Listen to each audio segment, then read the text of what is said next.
یا اس کے ساتھ کیا سلوک کرنا چاہیے؟ اچھا، اس میں جو ہے نا، میں دو تین چیزیں اس سے پہلے کہ میں جواب دوں،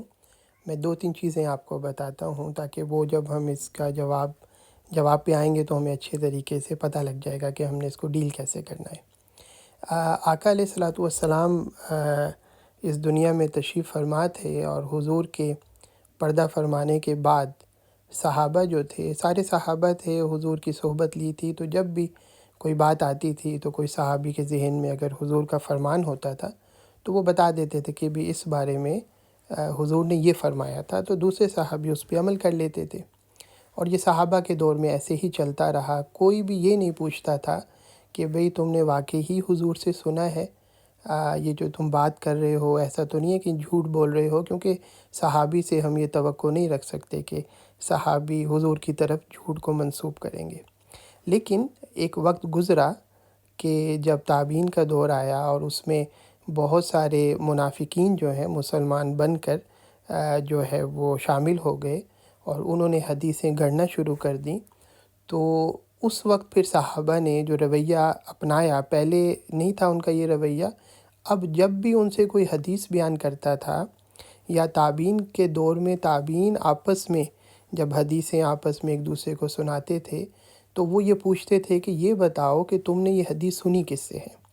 یا تابعین کے بعد تبع تابعین کا جب دور آیا تو وہ پوچھتے تھے آپ بتائیں آپ نے کس سے سنی ہے، انہوں نے کس سے سنی تھی، انہوں نے کس صحابی سے سنی تھی، صحابی جو ہیں پھر انہوں نے حضور سے سنی تھی نہیں سنی تھی۔ وہ کیونکہ بیچ میں حالات جب چینج ہو جاتے ہیں تو آپ کو پھر ایکسٹرا کچھ لیمیٹیشن لگانی پڑتی ہیں چیزوں کی۔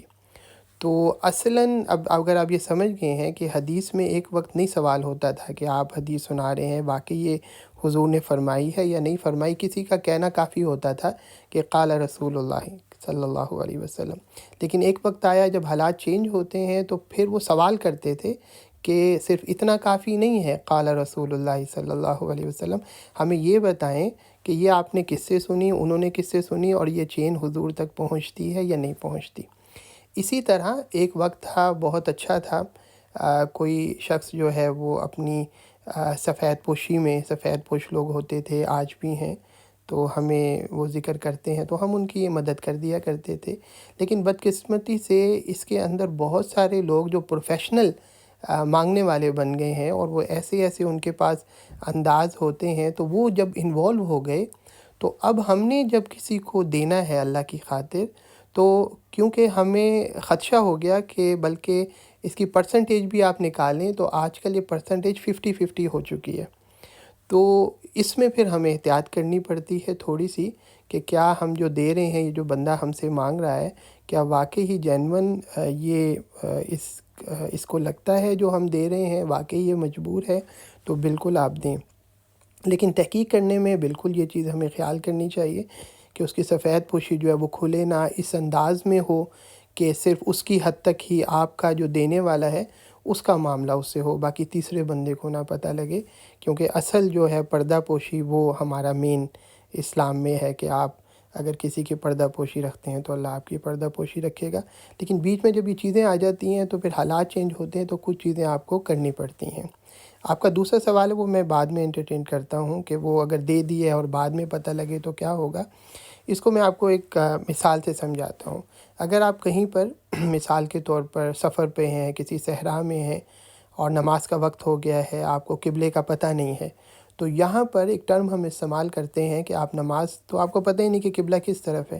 تو آپ نماز کہاں پہ پڑھیں گے؟ اس کے لیے ایک لفظ استعمال کرتے ہیں تحری، یعنی کوشش کریں گے، آپ تھوڑا اندازہ کریں گے۔ جیسے اگر پاکستان میں کوئی ہے تو اس کو پتہ ہے کہ جو مغرب ہے جہاں سورج غروب ہوتا ہے ہمارا قبلہ اس طرف ہے۔ اگر وہ کسی اور ملک میں ہے وہاں پر جس طرف سورج نکلتا ہے ہو سکتا ہے قبلہ اس طرف بنتا ہو، تو آئیڈیا تو ہمیں ہوتا ہے، تو ہم تھوڑا سا کوشش کریں گے سورج کو دیکھ کر کہ کس طرف جا رہے سورج، تو تھوڑا سا اندازہ کریں گے، تو اس سے کیا ہوگا کہ اس کے بعد ہم نماز شروع کر دیں گے۔ اب آگے دیکھیں آپ کہ ایک شخص ہے وہ گیا، اس کو قبلے کا نہیں پتہ تھا اور نماز کا وقت ہو گیا تھا۔ ایک بندہ ہے اس نے کوشش کی، آئیڈیا لگایا سورج کس طرف جا رہا ہے، یا نہیں آئیڈیا تھا تو میں کس طرف سے آ رہا ہوں، مسجد کس طرف تھی، قبلہ کس طرف تھا، تھوڑا سا اس نے اندازہ کیا اور نماز شروع کر دی۔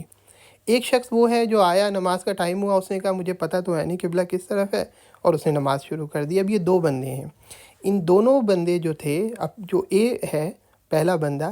وہ نماز پڑھ رہا تھا، اور پڑھنے کے دوران ایک بندہ ادھر سے گزرا اور اس نے دیکھا کہ وہ غلط، اس نے جو کوشش کی تھی، اندازہ کیا تھا، وہ غلط اس سے ہوا ہے، تو اس نے اس کو آواز دی کہ آپ کا قبلہ جو ہے نا وہ غلط سائڈ پر ہے، تو قبلہ اس طرف ہے۔ تو اس کو اجازت ہے کہ وہ نماز کے دوران ہی موو ہو جائے، یعنی اس نے 2 رکعتیں پڑھ لی تھیں، اب 2 رکعتیں وہ دوسری طرف کر کے پڑھ لے، کیونکہ اس نے کوشش کی تھی۔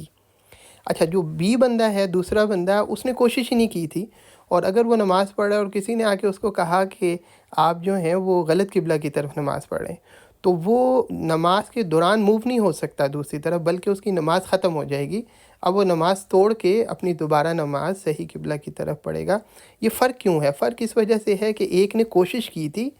آگے جتنی وہ کر سکتا تھا، لا یکلف اللہ نفسا